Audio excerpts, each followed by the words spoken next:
जय श्री कृष्ण सभी को। अभी चल रहा है पुरुषोत्तम महीना, और ये पुरुषोत्तम महीना 17 मई से शुरू हुआ था और 15 जून तक ख़त्म होगा। और ये जो महीना है बहुत ही पवित्र महीना है। इस पूरे महीने में भगवान विष्णु का नाम जप, तप, नाम, ध्यान, सुमिरन और जितना हो सके भगवान की आराधना, भगवान की भक्ति करना, दीपदान करना, इस महीने में इस सब का बहुत महत्व है।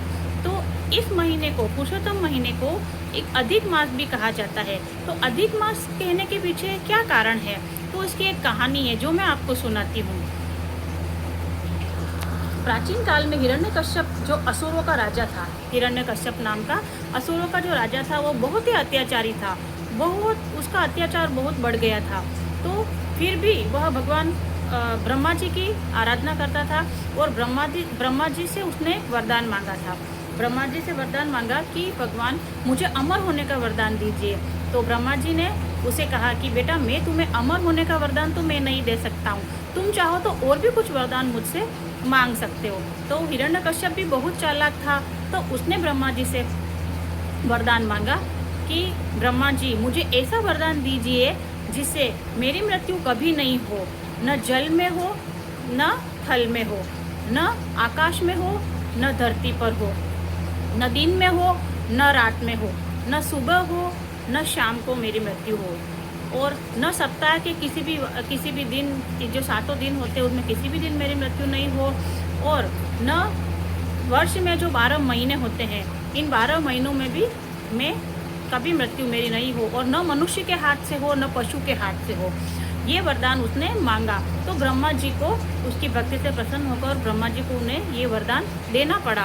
अब ये वरदान पाकर वो बहुत खुश हो गया है कि वो अमर हो गया है। तो अब उसकी मृत्यु हो ही नहीं सकती है, क्योंकि उसने ऐसा वरदान मांग लिया था। फिर जब धरती पर वो बहुत अत्याचार करने लग गया, बहुत पाप बढ़ गया उसका, और उसने अपने बेटे, जो भगवान विष्णु का नाम स्मरण करता था, हमेशा नाम जपता रहता था विष्णु विष्णु, तो अपने बेटे को ही मारने के लिए उसने बहुत प्रयत्न किए। तब जाके भगवान विष्णु ने वराह अवतार लिया। वराह अवतार जो नरसिंह अवतार है, भगवान विष्णु ने नरसिंह अवतार लिया है, जो मनुष्य का होता है न पशु का होता है।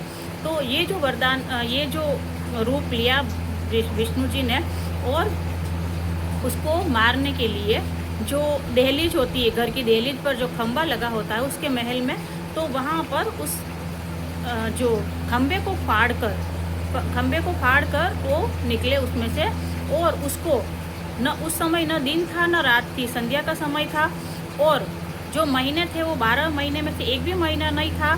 जैसे हर महीने में तिथियाँ घटती रहती है, बढ़ती रहती है, तो 2-2, 3-3 दिन अलग निकल जाते हैं, कम हो जाते हैं, ज़्यादा हो जाते हैं, ऐसे ऐसे करके जो 3 साल में एक बार एक महीना अलग निकल जाता है, तो उसे कहते हैं अधिक मास। तो उस समय ये अधिक मास का समय था।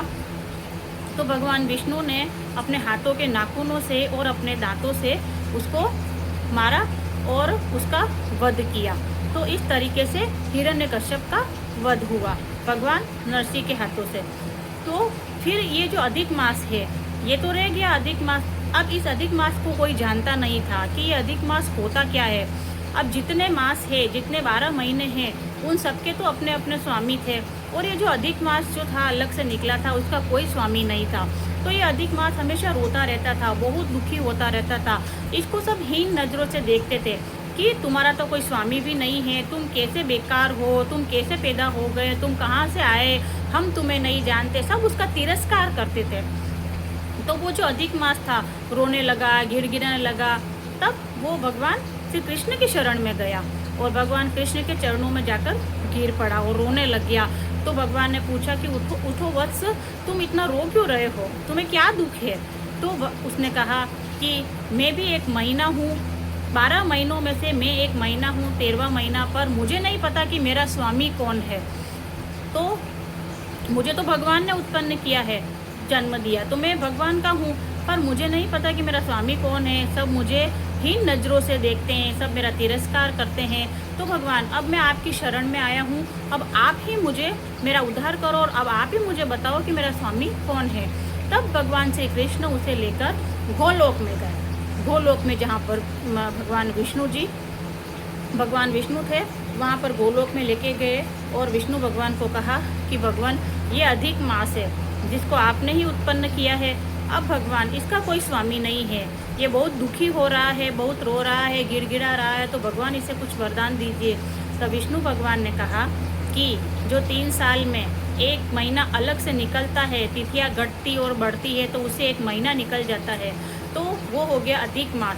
तो अब मैं तुम्हें वरदान देता हूँ कि मेरा जो नाम है पुरुषोत्तम, वो पुरुषोत्तम नाम तुम्हें मैं प्रदान करता हूँ, और अधिक मास भी तुम्हारा नाम रहेगा, और पुरुषोत्तम मास जो पूर्ण पुरुषोत्तम तुम कहलाओगे वो मेरे ही नाम से जाने जाओगे, और तुम मेरे ही नाम से जाने जाओगे।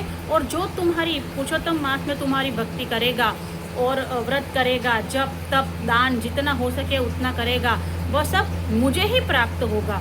तो इस तरह से भगवान ने उसे आशीर्वाद दिया। तब से यह जो अधिक मास है यह पूर्ण पुरुषोत्तम भगवान के नाम से जाना जाता है, और इस पुरुषोत्तम मास में भगवान विष्णु की आराधना की जाती है, विष्णु के जप तप दान किया जाता है, और इस महीने में जितनी हो सके भगवान की भक्ति करनी चाहिए, भगवान का नाम सुमिरन करना चाहिए, भजन कीर्तन करने चाहिए। जय श्री कृष्ण, राधे राधे।